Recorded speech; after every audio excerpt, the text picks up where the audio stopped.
Téléspectateurs de Mandé TV, bonjour, bonsoir, bienvenue sur votre plateau Réflexion politique, le plateau sur lequel on pose la réflexion, on regarde, on scrute l'horizon, on voit des thématiques qui nous intéressent, qui intéressent la nation malienne, les citoyens maliens, on le ramène ici sur ce plateau avec des personnalités qui s'y connaissent très bien, on en discute, on essaye d'éclairer la lanterne des citoyens tout simplement, peut-être quelque part influer les pouvoirs publics pour pouvoir avoir des décisions favorables aux populations et aux citoyens maliens. Le Mali a une population caractérisée de très jeunes. Selon le 5e recensement général de la population et de l'habitat de 2022, cette jeunesse représente un segment de 32,4%. Les jeunes constituent la force vive d'une nation et pour ce faire, elle doit être valide et surtout en bonne santé sur le plan mental, physique et pour ainsi assurer et faire un relais pour le Mali de demain. Cela nous a emmenés à nous interroger sur la santé des jeunes, notamment reproductive et sexuelle. Est-ce que les jeunes font attention à leur santé reproductive et sexuelle? Existe-t-il des freins pour une bonne santé reproductive et sexuelle des jeunes? Ce sont autant de questions que nous nous posons. Pour ce faire, nous avons une thématique aujourd'hui qui nous est imposée. Il s'agit des jeunes, les enjeux et les défis de la santé reproductive et sexuelle des jeunes. Simplement, voilà, pour en parler ici sur ce plateau, j'ai le plaisir de recevoir Dr Mariko Bintou Tiné Traoré. Elle est gynécologue obstétricienne et médecin de santé publique. Elle est chef du service ce genre à l'Office national de la santé de la reproduction. Docteur Bintou, je vais dire comme ça, je pense que c'est plus facile. Bienvenue sur ce plateau. Merci beaucoup, madame. Merci. Merci de vous rendre surtout disponible. On sait que ce métier, c'est vraiment prenant. Oui, c'est vraiment, on a beaucoup d'engagement et puis bon, voilà. J'ai tout fait pour être là. Merci beaucoup. C'est un honneur pour nous de vous avoir, vraiment. Notre deuxième invité sur ce plateau pour pousser cette réflexion, il s'agit de mademoiselle, à savoir Kadia Toumani Koulibaly. Elle est étudiante, activiste sur le domaine de la santé, de la reproduction et la planification familiale. Madame Kadia, ça va? Oui, ça va. Bienvenue sur ce plateau. Merci. Ça se passe, la jeunesse active, en bonne santé? Oui. On le saura sur ce plateau, téléspectateurs. La santé reproductive, évidemment, est une préoccupation majeure des États africains, mondiaux de surcroît. Aujourd'hui, il s'agit du Mali. On aimerait avoir une brève analyse de la situation de la santé reproductive en général au Mali. Donc, je vais me retourner vers Dr Bintou. Alors, quelle analyse il faut faire de la santé reproductive en général, même au Mali d'abord? Oui, merci beaucoup de m'avoir invité sur ce plateau. La santé de la reproduction, c'est un état de bien-être physique, mental, social, qui concerne tout l'appareil génital, dans ses fonctions et dans ses fonctionnements. Voilà, c'est une définition très simple. Oui. Les profanes peuvent comprendre. L'appareil génital, tout ce qui concerne l'appareil génital, ses fonctions et ses fonctionnements. Voilà. Donc, quand on fait l'analyse de la santé de la reproduction, on sait que tout ce qui concerne la santé de la reproduction, il faut reproduire et faire des enfants. Et pour faire des enfants, et s'il y a l'organe qui est un organe qui n'est pas en bonne fonction, bien son fonctionnement n'est pas bien atterré, on peut trouver beaucoup de problèmes.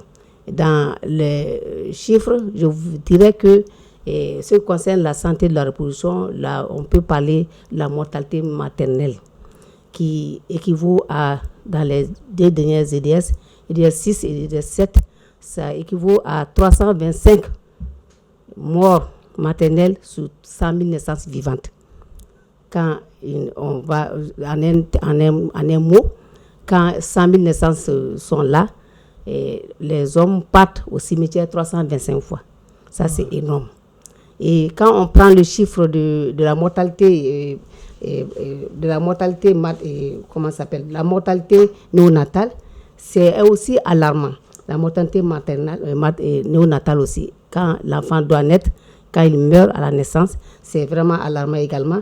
Nous avons 80 nouveaux-nés par jour qui décèdent au Mali. Et quand nous prenons le sur l'ensemble du territoire malien, confondu. Voilà, l'ensemble du territoire malien. Quand je prends le taux d'accouchement assisté, quand il faut que tout cela cesse, les morts des enfants et la mort de la maman, il faut avoir des prédateurs qualifiés. Et sous l'ensemble du Mali, nous avons déjà, pour un accouchement qui se fait dans des conditions normales, on a seulement 66% qui sont assistés par un personnel qualifié au Mali. Ça, c'est vraiment des chiffres qui nous sommes là un peu alarmants.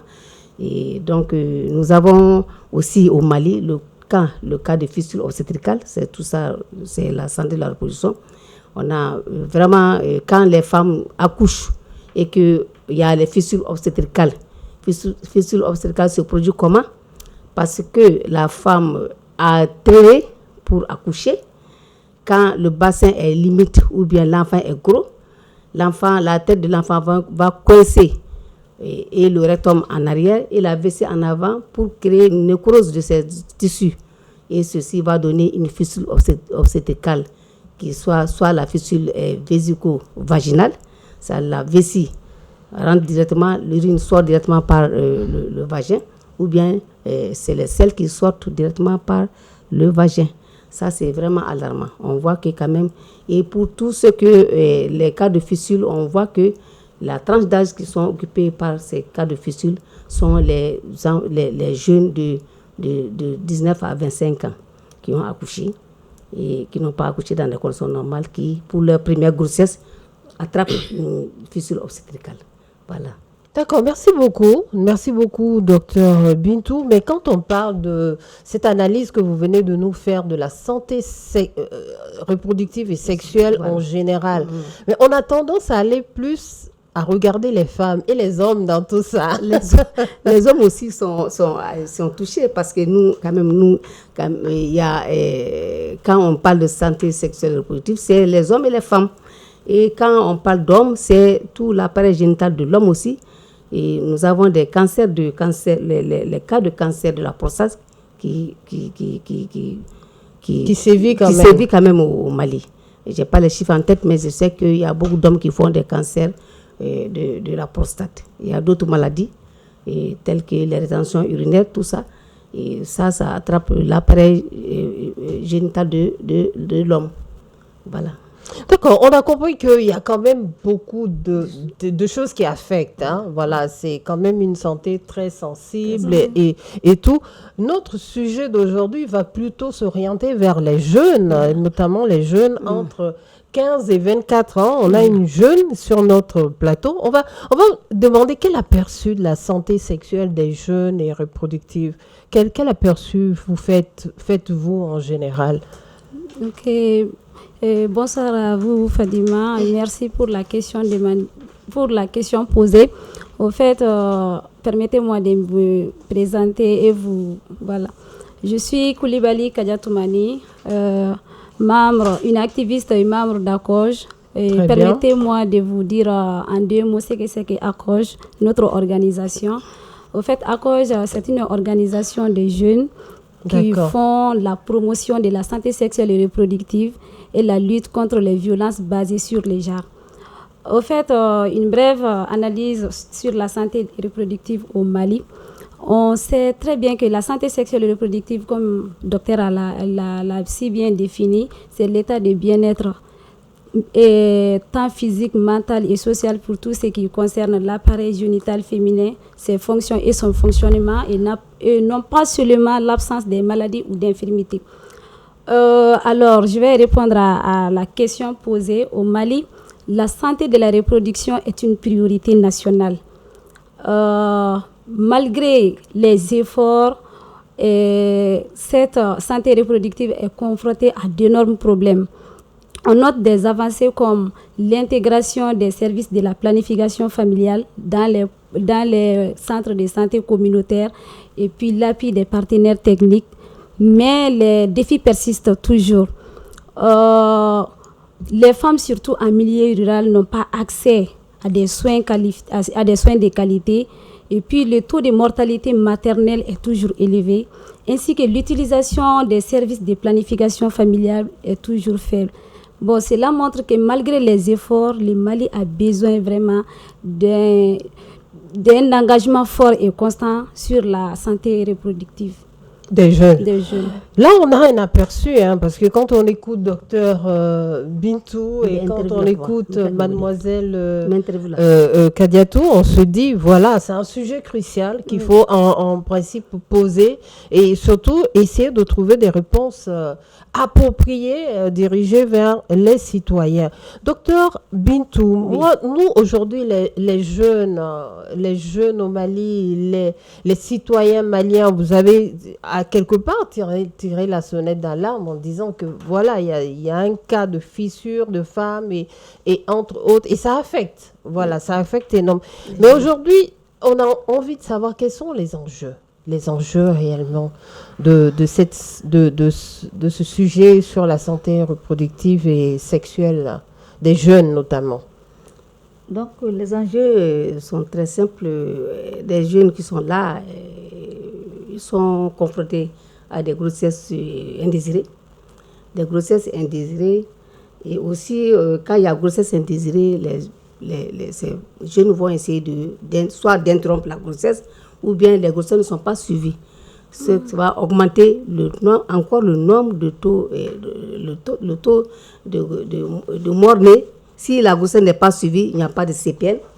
Elle n'est pas suivie, pas de CPN, parce que quand il y a grossesse chez une jeune, et avec tout ce que la société apporte autour de cette grossesse, non mariée, non fiancée, il y a vraiment des problèmes.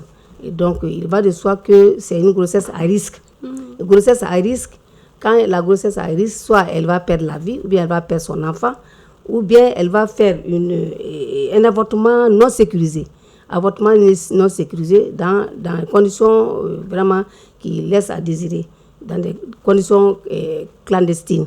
Il y a cela, il y a aussi la mort qui va survenir peut-être quand il y a grossesse avec avortement clandestin, les risques d'infection, tout ça tourne autour des jeunes. Et aussi, nous avons, elles sont confrontées, les jeunes aussi sont confrontés, surtout les jeunes universitaires, sont confrontés aux violences basées sur le genre. Dans les universités, il va de soi que les jeunes filles qui sont là sont souvent menacées de violences basées sur le genre. Soit soit il y a des viols collectifs, d'agressions sexuelles collectives, ou bien d'agressions sexuelles tout court par quelqu'un, ou bien collectif, tout collectif dans des établissements scolaires. Voilà. D'accord. Il y a une jeune avec nous. Les jeunes, docteur Bintou vient de parler de quand même un phénomène qu'on voit malheureusement de plus en plus, la violence basée sur le genre, notamment en milieu scolaire. Oui. Concrètement, comment ça se passe cet état de fait, ou bien des viols collectifs qu'on déplore d'ailleurs. Bon, les violences basées sur le genre, surtout en milieu rural, bon, c'est parfois dû à la méconnaissance, voilà, des enjeux, des violences, parce que des fois les jeunes se font violenter sans qu'elles se rendent compte, parce qu'il y a beaucoup de formes de violence au fait. Il y a des violences physiques, il y a des violences verbales, il y a des violences psychologiques aussi. Il y a beaucoup de jeunes qui sont confrontés à ça, mais eux-mêmes ne savent pas que c'est un cas de viol. C'est un cas de violence plutôt. Mais quand la violence devient physique, par exemple, docteur Bintou vient de le dire, au niveau des écoles, des établissements scolaires, comment ça se fait? Les jeunes, ils en parlent, ou bien on vient malheureusement découvrir la victime dans un état un peu déplorable, ou comment? Est-ce que les jeunes, ils en parlent dans les universités ou dans les établissements scolaires d'ailleurs? Bon, dans les établissements scolaires, des fois, ils en parlent au fait à leurs profs, soit au directeur de l'école. Bon, dans les cas des universités aussi, des fois, les jeunes ne rencontrent rien.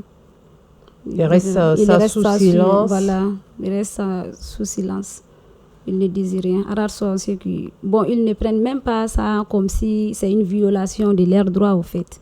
Et ça reste ainsi. Est-ce qu'il y a des séquelles, docteur Bintou, par rapport à ça, des séquelles par rapport à cette jeunesse? Voilà, il y a des séquelles quand il y a des violences basées sur le genre, surtout le viol, parce qu'au Mali, on a 6 types de violences basées sur le genre retenues, qui sont le viol, les agressions sexuelles, y compris les mutilations génitales féminines, l'agression physique, les agressions psychologiques et émotionnelles, les dénis de ressources que le Mali a retenus. Et donc, ces types de violences, il y a à côté quelques formes de violence qui sont les pratiques traditionnelles néfastes à la santé de la reproduction. Et donc, quand il y a quand même violence, les conséquences, quand il y a agression physique ou bien sexuelle, agression physique, la personne peut perdre peut-être la vie. Et bien perdre quelque chose peut-être important. Quand il y a violence sexuelle, ça peut qu'il n'y a pas de mesures qui sont prises pour éviter une grossesse, pour éviter une IST. Pour éviter une grossesse, il faut que dans les 5 jours, quand on voit la fille, on peut la mettre sous les contraceptions d'urgence pour qu'elle ne puisse pas contracter une grossesse. On peut contracter dans les 112 heures, on peut stopper une infection à VIH. On ne sait pas si la personne qui a agressé est séropositive. Voilà. Ouais. C'est des précautions qu'on doit savoir, prendre des précautions au niveau des universités pour qu'on puisse sauvegarder la santé de ces jeunes filles. Est-ce qu'au niveau des universités, il y a au niveau de la direction, du corps enseignant, il y a des dispositions qui sont mises en place? Okay. Au niveau de la direction, surtout, nous sommes en train de former les prestataires des centres, des services, des centres universitaires, des infirmeries universitaires. Il y a des infirmeries dans les universités, dans les lycées, dans quelques écoles. Nous sommes en train de les former pour qu'ils puissent prendre les cas de violence basés sur le genre dans ces différents établissements. Voilà, la formation a commencé. Et ça se passe bien? Ça se passe bien. Okay. Ils étaient très contents de voir parce qu'ils ne savaient pas quoi faire devant ces cas. Puisque prendre une violence basée sur le genre, c'est une prise en charge spécifique. Et tout le monde ne peut pas le faire. Il faut être formé pour pouvoir prendre ces cas. Généralement, la prise en charge est la personne qui a été agressée psychologiquement, il faut la prendre psychologiquement en charge. C'est très, très important. Ça, c'est le premier pas pour prendre en charge un cas de violence basée sur le genre. En Afrique, on voit généralement ce genre de violence physique, on va l'appeler violence physique, très souvent dirigée vers la gente féminine, des femmes, des jeunes filles et autres. Est-ce qu'au Mali, on a des cas où ce genre de violence est aussi dirigé vers les hommes? On dit quand il y a violence basée sur le genre, c'est les deux sexes. Oui. Il y a les hommes, il y a les femmes. Mais le plus souvent, c'est les femmes et les filles qui sont le plus souvent victimes. 99% de ces violences, des cas de violence sont dirigés à l'endroit des filles et des femmes. Le reste, les hommes ne se déclarent pas, mais ils sont victimes également de violences basées sur le genre. Voilà. D'accord. Donc, pour l'instant, on a essayé d'avoir quelques aperçus de chiffres, mais on sait que la question est quand même hyper sensible. Hein. C'est très sensible. Surtout que les victimes ne se déclarent pas. Elles ont honte de pouvoir s'exprimer, de pouvoir se confier. Et souvent, c'est par la suite des séquelles psychologiques qu'on peut se rendre compte de ça. Parlons un peu des chiffres, notamment les chiffres sur les jeunes entre 15 et 24 ans qui ont un niveau de connaissance. Est-ce que les chiffres sont assez probants? En fonction de ça, on va voir si les jeunes ont quand même plus de connaissances sur la planification familiale et autres. On sait les chiffres donnent quoi? Les chiffres donnent qu'il y a en tout cas un niveau faible de connaissance des jeunes par rapport à la méthode de contraception. Mais quand même, quelques études ont montré que quand même 7% des jeunes de 15 à 19 ans se sont rendus dans un centre de santé et ont parlé de planification familiale. Ils ont échangé avec un agent de santé sur la planification familiale. Mais il y a quelques-uns qui viennent, ils ont besoin mais ils ne parlent pas. Ces chiffres sont de 21%. Donc ça veut dire que quand même, jusqu'à présent, on a du travail à faire. Il faut qu'on donne l'information pour que les jeunes puissent avoir accès au service de planification familiale. Il y a beaucoup, je ne vais pas rentrer dans les détails, mais quand même, il y a beaucoup d'handicaps qui font que ces jeunes n'ont pas accès au service de planification familiale. Il n'y a pas d'espace dédié spécifiquement aux jeunes pour venir prendre ces services de planification familiale. Et aussi, le coût, ce n'est pas gratuit, c'est pendant les campagnes seulement que nous donnons la gratuité, les campagnes PF. Et cette année, ça a été étendu sur 2 mois. Je crois que la campagne a terminé hier. Hier, c'était le 24. On avait prolongé d'1 mois jusqu'au 24 août. Donc, à partir d'hier, les services ne sont plus gratuits. Et donc, on profite pour faire la gratuité de cette méthode pour que les jeunes surtout, aient accès à des services gratuits de planification familiale. Et je suppose que pendant cette période de gratuité, il y a quand même un boom de jeunes qui viennent. Vraiment, on fait la sensibilisation, on amène des équipes mobiles pour qu'ils puissent se servir. Et en même temps, on couple cette planification au dépistage du cancer du col de l'utérus et du sein. Voilà, on apprend les jeunes à palper leur sein pour qu'ils puissent détecter eux-mêmes les nodules pour qu'elles viennent au niveau de ces centres. Et par un examen simple, on examine le col également, puisque on a vu que quand même, il faut prévenir plutôt que guérir. Voilà. En tout cas, on a vu, hommes-femmes de médias ont quand même vu, on a observé cette campagne qui se fait chaque année et qui quand même donne des résultats assez satisfaisants et qui rassure surtout les jeunes. Je vais me retourner vers vous, mademoiselle Kadia. Kadia, votre mouvement que vous venez de nous donner un petit peu en définition, est-ce que vous rentrez dans ce cadre de sensibilisation? Comment se passent vos activités, entre autres, à l'endroit des jeunes? On fait beaucoup de sensibilisation à l'endroit des jeunes. On fait des émissions à radio, on fait des émissions télé comme on est en train de faire. On fait aussi des causeries débats au niveau scolaire et universitaire, même dans les communautés aussi, dans les communes, dans les 6 communes. Et puis, comme Tanti l'a si bien dit, des cas, on accompagne l'ONASR dans ces campagnes de planification familiale dont on fait des sensibilisations lors de ces campagnes. On mobilise des jeunes et on les sensibilise pour l'adoption des méthodes de planification familiale et on les explique aussi les importances de ces produits. Est-ce que les jeunes sont particulièrement sensibles à toutes ces activités que vous menez? Les jeunes ont cette volonté de venir suivre ces activités? Si, ils sont sensibles. C'est juste l'approche. Ça dépend de l'approche au fait. Parce qu'on voit dans beaucoup de cas que les jeunes n'ont pas accès à l'information. Mais dès qu'on commence à leur donner des informations fiables, donc ils deviennent sensibles à la thématique. D'accord, on va parler des défis, parce qu'on comprend qu'il y a pas mal de défis concernant la santé reproductive et sexuelle, notamment des jeunes sur le territoire malien.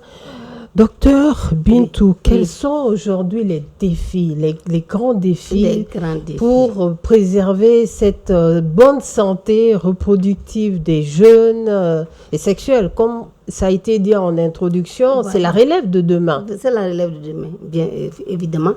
Et donc, nous, quand même, dans notre politique, les grands défis pour nous, c'est d'atteindre les 3 0. 0 cas de décès maternel évitable, 0 besoin non satisfait en matière de planification familiale et 0 violence basée sur le genre. Ça, c'est notre slogan. Nous voulons atteindre ces 3 0 pour que quand même on ait une bonne santé. Et quand je parle de besoins non satisfaits, au Mali, 25% de la population ont besoin de planification familiale, mais n'ont pas accès à à cette planification. Cette planification familiale. Donc, c'est des chiffres qui ont été donnés par l'enquête démographique de santé 7-2023. Voilà, on est toujours quand même, et on a un taux d'utilisation de 22%, ce qui fait que ça a monté. En 2018, c'était 16% pour les méthodes modernes et 1% pour les méthodes traditionnelles. Et en 2023, nous sommes à 22%, donc il y a quand même une petite augmentation. Une nette amélioration. Et donc, autre défi, c'est en matière de coordination multisectorielle solide. Il faut qu'on ait une coordination solide pour prendre en charge tous les aspects liés à la santé des jeunes. Si on n'a pas une bonne coordination. Qu'est-ce qui fait que la coordination ne marche pas en fait? La coordination, on peut dire que la coordination marche, mais nous voudrons que ça marche davantage. Puisque quand on prend la santé des jeunes, c'est multisectoriel. Il y a d'autres ministères qui interviennent, surtout la jeunesse. La jeunesse doit intervenir. Il y a d'autres ministères de l'éducation également. Et la santé, c'est un secteur, c'est multisectoriel. Quand on a une bonne coordination, toutes les actions, les questions de santé des jeunes peuvent être résolues. Vous savez que quand même, je vais un peu plus loin, mais actuellement, les jeunes sont confrontés au problème de drogue. Oui, bien sûr. Ça, c'est la drogue. Ajoute. Ça commence par l'éducation. Ça peut commencer au niveau de la famille d'abord, à l'école. On a vu quand même qu'à l'école, c'est à l'école que beaucoup de jeunes commencent à prendre la drogue en voyant les pères faire la même chose. Et de la cigarette et beaucoup d'autres produits qui sont nuisibles à leur santé. Et donc, si on fait une bonne coordination, une bonne sensibilisation, je crois qu'on peut espérer que les jeunes de demain seront en bonne santé. Voilà. D'accord. Parmi les défis, en essayant de travailler un petit peu sur notre thème d'aujourd'hui, il y a notamment le défi de la sensibilisation et de l'information. Voilà. Et est-ce qu'elle se pose de manière cruciale toujours? Bon, la sensibilisation et l'information, nous quand même, on a vu quand même que nous avons développé avec les TIC, les nouvelles technologies de l'information et de la communication. Les jeunes sont plus informés. On avait formé par endroit des réseaux qui répondaient aux questions des jeunes. Quand je prends l'exemple, il y avait AMPPF qui avait créé Weleli Ado. C'était une plateforme que les jeunes posaient toutes leurs questions par rapport à la santé de la reproduction. Et on répondait par SMS. Il y a eu beaucoup d'évolutions. Les plateformes sont plus performantes qu'en 2000. C'était en 2011, 2012. Maintenant, il y a d'autres plateformes plus performantes qui traitent et qui informent les jeunes par rapport à tout ce qui concerne leur santé de la reproduction. Voilà. Et c'est un défi avec les plateformes, c'est pas beaucoup, mais quand même, c'est par endroit. Et c'est des projets qui en font le plus souvent. Et je crois que l'information passe à travers ces réseaux. Et les réseaux que tout le monde se met sur les réseaux, il y a des informations, mais souvent, ce n'est pas de bonnes informations qu'on a souvent sur les réseaux. Voilà, les réseaux sociaux. L'information passe à travers les réseaux. Je crois qu'une politique se met en place pour pouvoir toucher les jeunes. On sait qu'aujourd'hui, les jeunes sont très utilisateurs de nouvelles technologies, notamment les téléphones et tout. Mais je vais quand même demander à une jeune qui est ici sur la table, est-ce que vous arrivez à décrypter l'information? Est-ce que vous avez l'information que vous voulez à travers ces plateformes? Si, à travers ces plateformes, on a beaucoup de l'information, même à travers les Twitter. Donc, on trouve des informations qui sont fiables sur la santé de la reproduction. Et puis, des fois, il y a des jeunes nous, les jeunes, on fait des meet-up aussi sur les Facebook, donc beaucoup de jeunes sont fréquents là-bas. On parle des informations liées à la santé de la reproduction. C'est quoi les MICTAP? Pour donner nous plus de détails, Le parce MICTAP, que tous les parents ne sont pas jeunes, hein, ils aimeraient avoir... Le MICTAP, c'est comme si ça, on pose des questions liées à la santé de la reproduction sur Facebook. Si c'est sur Twitter, ça c'est TweetUp. Si c'est sur Facebook, ça c'est Meetup. D'accord. Voilà. Donc, on essaie de poser des questions liées à la santé de la reproduction sur Facebook. Et les jeunes qui ont des informations, qui sont déjà formés, qui sont des professionnels sur la sensibilisation, sur la planification familiale et santé reproductive, essaient de donner leurs réponses sur les questions. Donc, c'est à travers ça qu'on sensibilise d'autres jeunes qui sont sur Facebook. D'accord. Voilà. Je reste toujours avec vous. Par exemple, il y a eu, quand vous travaillez, évidemment, vous allez dans les écoles, centres de santé, voilà, vous faites des causeries. Mais par exemple, pour les jeunes qui n'ont pas eu cette chance d'aller à l'école, eux, comment, entre vous, vous arrivez à les atteindre? Est-ce qu'ils ne se sentent pas un peu mis à l'écart par rapport à cette information? Comment ça se passe? Les jeunes, par exemple, qui ne savent pas utiliser le téléphone ou qui ne peuvent pas aller sur ces réseaux sociaux. Ok. C'est à cause de ça on fait des émissions à radio aussi. Mais on arrive à voir que pour toucher les jeunes qui sont dans les zones rurales, on fait des émissions à radio. Parfois, lors des campagnes de la planification familiale, on voit qu'on part dans les zones rurales. Donc, à travers ces campagnes, c'est une porte pour les sensibiliser aussi, les jeunes qui n'ont pas accès à l'Internet. Bon, on fait des causeries aussi, des causeries éducatives au niveau communautaire pour toucher les jeunes aussi qui ne se trouvent pas au niveau scolaire et consorts. D'accord, quand vous approchez les jeunes, notamment avec les causeries débats, qu'est-ce que les jeunes disent sur leur santé reproductive et sexuelle? Les jeunes disent quoi? Bon, les jeunes, quand on parle des aspects liés à la santé de la reproduction au Mali, on voit que c'est un tabou. C'est un tabou qui est là. Donc, rares sont les jeunes qui parlent, rares sont des parents qui parlent avec leurs enfants sur les thématiques liées à la santé sexuelle et reproductive. Bon, pour s'informer, il y a d'autres jeunes qui vont sur les réseaux sociaux ou vont vers leurs pères pour s'informer, qui ne les fournissent pas toujours des informations fiables qui peuvent les induire dans l'erreur.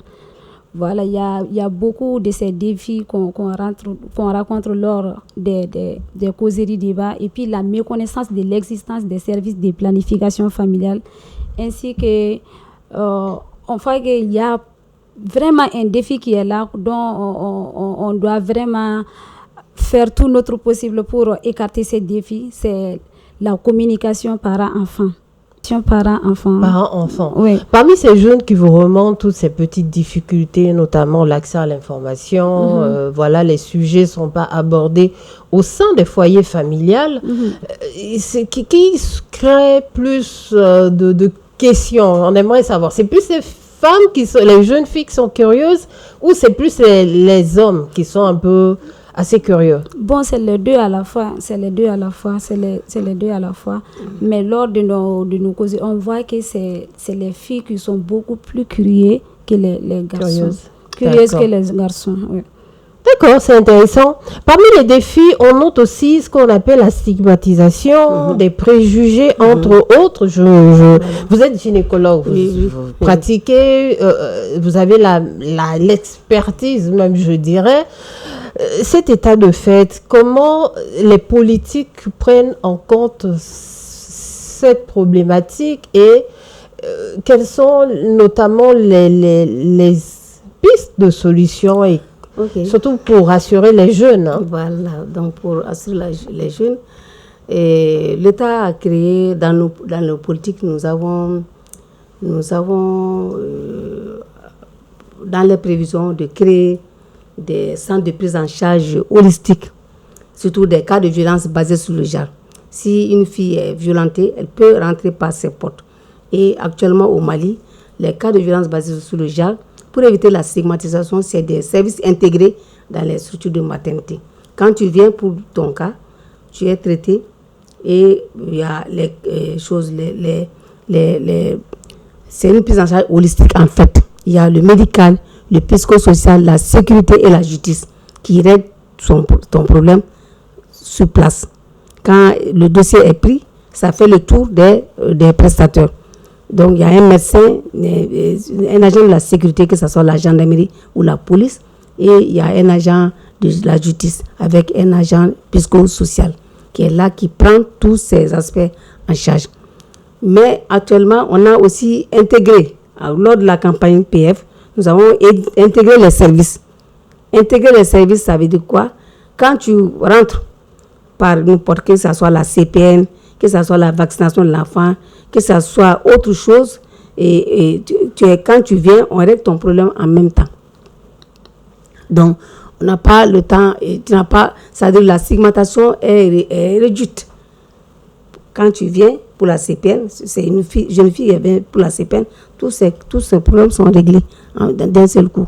Donc, ainsi de suite, la segmentation, nous sommes en train de tout faire pour intégrer les différents services dans les centres de santé.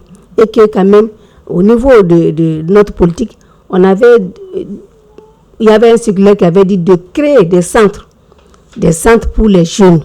Créer des centres pour les jeunes, pour que quand les jeunes viennent au niveau de ces centres, leurs besoins spécifiques sont pris en compte.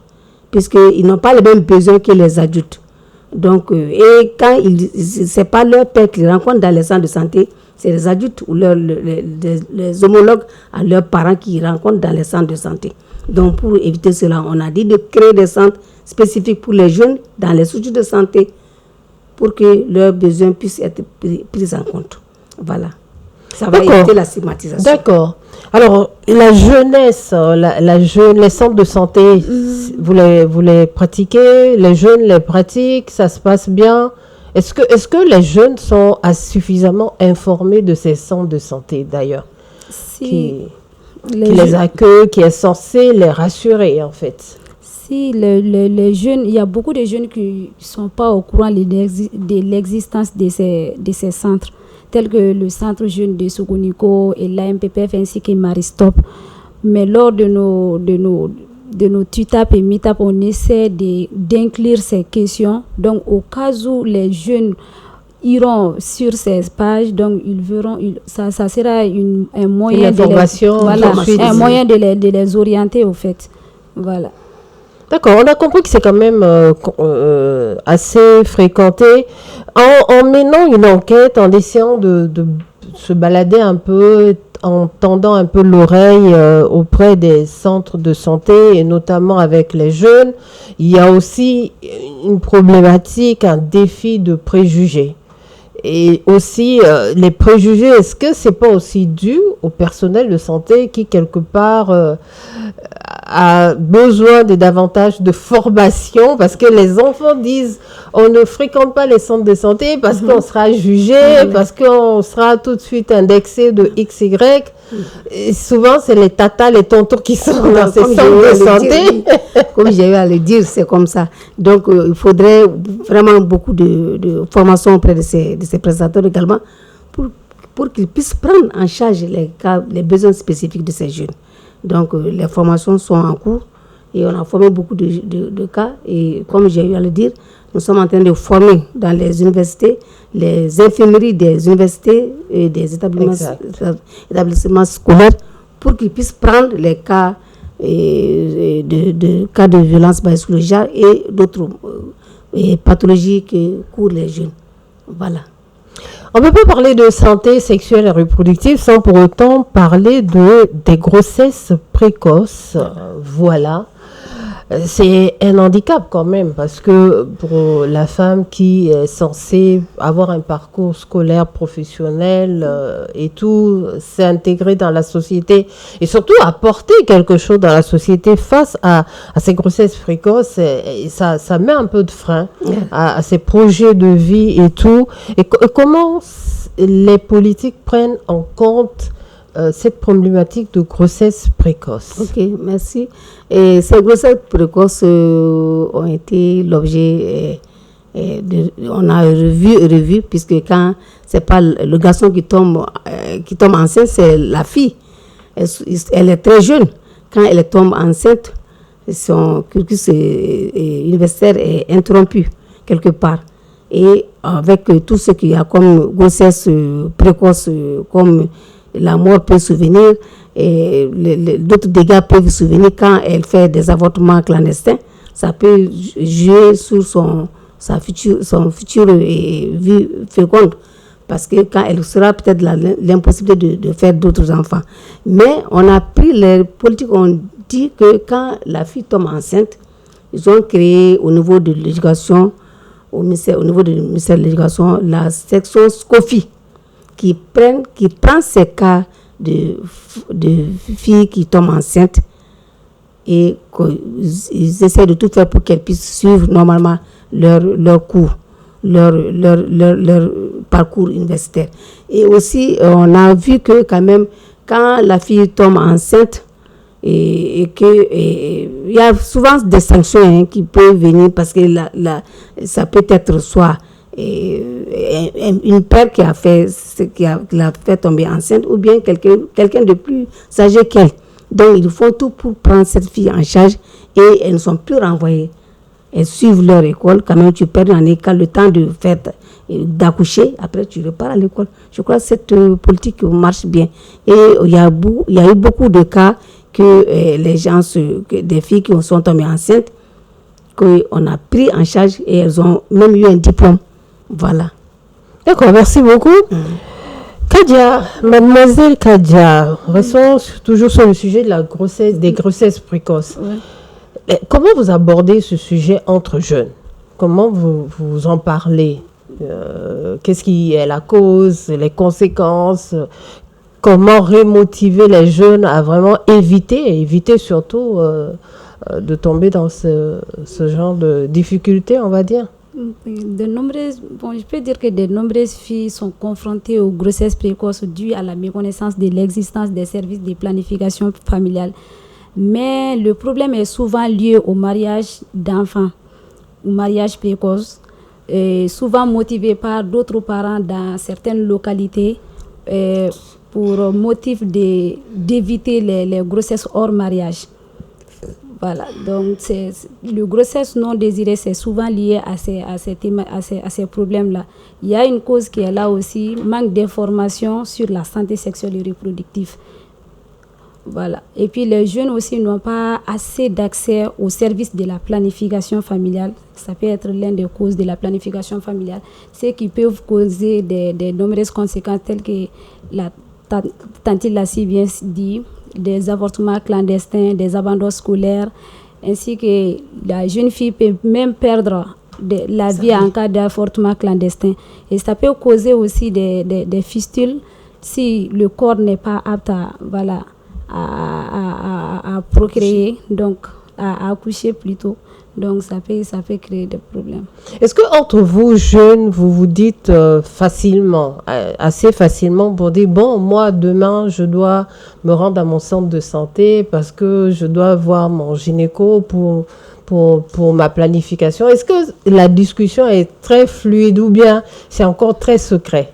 C'est très secret, c'est très secret. Parce que les jeunes même ont peur de se rendre dans les centres de santé, au fait, par peur d'être stigmatisés ou jugés par le personnel de santé, au fait. Mais on se cache tous. Lorsque les jeunes, on a tendance à voir que lorsque une jeune fille tombe enceinte hors mariage, elle cache jusqu'à ce que ses amis les conseillent, elle prend des conseils de gauche à droite, jusqu'à ce que les parents se rendent compte. Mais rares sont des filles qui prennent l'audace d'aller dans les structures de santé pour se consulter. D'accord. Docteur Bintou, oui. Est-ce que vous remarquez, est-ce qu'il y a une périodicité de consultation, mis à part pendant les périodes de sensibilisation, notamment de dépistage, couplé tout ça. Est-ce que les jeunes aujourd'hui, vous avez, hormis cette période-là, des jeunes qui viennent un petit peu et puis qui ont quand même peut-être des questions assez spécifiques à vous poser? Bon, on travaille avec beaucoup d'associations de jeunes surtout. Et on les forme, on donne de bonnes informations pour qu'eux-mêmes puissent donner les bonnes informations à leurs pairs. Hormis cela, par exemple, par rapport, quand j'étais en tout cas à l'école, on passait, il y avait des choses, quand je me rappelle, quand j'étais en 10e, il y a Madame Dr Kouaté qui est passée dans les écoles pour faire une visite des jeunes filles. Et je crois que ce système, s'est arrêté. Et c'est les jeunes qui doivent venir chercher maintenant les services. Et en son temps, c'était très intéressant. Et tous les problèmes de santé que tu avais, c'était réglé en une seule consultation. Et donc, voilà. Et maintenant, je ne pense pas que nous passons. Il n'y a plus de services qui passent. Il y a une section de médecine scolaire qui est là. Les jeunes filles, les jeunes garçons peuvent passer dans cette structure pour se faire visiter. S'ils ont des problèmes, ils peuvent passer pour prendre quand même de la bonne information. Voilà, c'est tout ce que je peux dire. Dans la politique, il y a la médecine scolaire qui est là, qui est greffée au niveau de la Direction générale de la santé, qui prend en compte tous les aspects des jeunes également. D'accord. Est-ce que au niveau de vos réflexions, vos travaux, vous ne voyez pas la nécessité souvent de remonter certaines recommandations au pouvoir public quant à remettre en place... à l'époque, c'était ça, hein, c'était les visites médicales. Oui. Voilà, donc pour la peur de cette visite médicale, les garçons, ils étaient déjà propres. Oui, c'est ça. Oui. Ils étaient propres, ils faisaient attention à tout. Les filles aussi, c'était la même chose. Donc la crainte de découvrir on porte une grossesse ou bien on a déjà... Voilà. Ça a porté ses fruits. Ça a porté ses fruits. Et les gens avaient peur. C'est pas le même temps. Entre jeunes et jeunes, c'était pas c'était des amitiés bouche ou bien, mais c'était pas le sexe qui n'était pas prédominant en ce temps. Maintenant, les choses ont changé. Les choses ont changé pour qu'on puisse avoir vraiment une jeunesse qui puisse répondre à nos aspirations de demain. Il faudrait qu'on puisse assurer la couverture sanitaire totale aux jeunes. Il faut en faisant quand même des visites périodiques dans les établissements. Et les écoles, comme il y a beaucoup d'écoles privées, on peut dire que si les écoles privées peuvent s'engager à faire cela, ce serait une très bonne chose. Et le public aussi peut le faire également, pour qu'on puisse vraiment veiller à la santé de la jeunesse. Il faudrait faire cela, faire une couverture sanitaire à tous les niveaux, pour que les jeunes puissent être pris en charge très précocement. On peut même impliquer les parents. Hein, les parents. Tout simplement, dès l'inscription ou bien la scolarité. Voilà. On peut rajouter un petit billet de 1000, 2000 et dire oui, ce sera pris en charge. Voilà, pour que puisse être... Voilà. C'est question de mettre en place des politiques. Voilà, une question de mettre en place, à faire une réflexion pour mettre ce système encore en place. Ce serait une très bonne chose quand même. Parlons de santé sexuelle transmissible, notamment les IST et le VIH, SIDA. Comment ça se passe? Les jeunes, pas beaucoup sont quand même infectés ou... Jusque-là, on étudie la question. La question, il y a beaucoup de jeunes il y a beaucoup d'infections. Et surtout, les jeunes n'ont pas... ils sont ignorants en la matière. Et comme j'ai eu à le dire, elles attrapent, les jeunes attrapent, surtout les jeunes filles attrapent, surtout les infections sexuellement transmissibles. Lors d'une agression sexuelle, qui est qui est courant, et aussi lors de rapports entre jeunes, lors de rapports dans les mariages aussi souvent polygames. Et les jeunes peuvent aussi rencontrer les infections IST, VIH, SIDA. Surtout que quand il y a une partie qui est infectée, ne veut pas dire son statut sérologique à son partenaire et l'infection ne va pas s'arrêter. Surtout quand il y a IST, il y a VIH, quand la personne est sur rétroviral, traitement rétroviral, c'est le risque de transmission devient minime. Généralement, c'est des questions que les gens, des questions de personnes, ils ne veulent pas le dire, ils ne veulent pas se déclarer et ils infectent d'autres personnes, peut-être souvent par méconnaissance, mais souvent pour faire exprès aussi. Il y a des infections qui sont commises par plaisir aussi. Voilà, il faut le reconnaître. Malheureusement. Et malheureusement, il faut une certaine sensibilisation. Il faut une sensibilisation pour que les gens puissent arrêter. Et on a, dans le code pénal maintenant, je crois que quand tu es infecté, on te donne quelque temps pour que tu puisses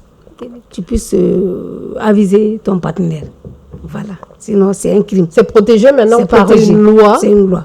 Ou voilà. Si on est porteur... Nous, les médecins, nous, on n'avait pas le droit de dire que je suis infecté. Et, le médecin ne peut pas dire c'est confidentiel. C'est confidentiel. On ne peut pas dire au conjoint que madame est infectée. C'est à madame d'aller dire. Mais maintenant, si on a donné un temps, si la personne ne se déclare pas à son conjoint, le médecin sera obligé de dire son statut sérologique pour arrêter la propagation ou pour arrêter que ça n'aille au stade. Donc, si la personne n'informe pas le conjoint, voilà. Le médecin a l'obligation. Dans un certain temps. Actuellement, dans le code pénal, ça a été dit. D'accord. Voilà. Sinon, on n'était pas protégé. Nous, on ne pouvait pas le dire. On voyait, on ne sait pas que faire devant ces cas. On incitait les personnes à se déclarer, à dire la vérité à leur conjoint ou à leur conjointe. Ils ne le font pas. Bon, le médecin reste ici. On restait neutre, on ne pouvait pas. On n'avait pas le droit de déclarer, de dire aussi. Voilà, maintenant, la nouvelle loi, je crois qu'ils ont pris ça en compte. Merci beaucoup, docteur Marigot, vraiment, Bintou, voilà, madame Marigot, docteur Bintou, merci pour ces éclaircissements qui sont de taille. Les jeunes, est-ce que les jeunes parlent suffisamment de maladies sexuellement transmissibles et notamment de VIH-Sida? Si les jeunes parlent notamment des IST, les maladies, les infections sexuellement transmissibles. Mais le problème est que beaucoup de jeunes ne connaissent pas les signes des IST. Donc, lors de nos causeries, on essaie de les expliquer ces signes. Quand consulter, quand se mettre en tête que voilà, on a la maladie. Il y a des signes tels que les pertes. Les jeunes ne font pas la différence entre les pertes normales et les pertes anormales. Donc, on essaie de les éclaircir sur ces points et puis les différents signes. Donc, à travers ça, vous passez le message en fonction des symptômes. Des symptômes, des différents symptômes. Symptômes. Si vous remarquez que pendant une petite période, c'est pas comme d'habitude, allez-y voir. Voilà. En tout cas, le message passe très bien. Ça, c'est à saluer pour cette jeunesse quand même qui a quand même un peu d'informations, même si c'est assez insuffisant qu'il faut renforcer. Notamment, on espère que cette voix est portée là où il faut pour que les décisions politiques puissent se faire. Parlons un petit peu des perspectives. Quelles sont, selon vous, docteur Bintou, les perspectives pour vraiment cette prise en charge, cette prise de considération de la santé reproductive et sexuelle des jeunes? Les perspectives. Il faudrait qu'on collabore avec tout le monde, la société civile, la famille. On doit sensibiliser les familles. On doit tout faire pour qu'il y ait aussi l'engagement des jeunes aussi, pour qu'on puisse prendre les questions de santé, de la reproduction des jeunes.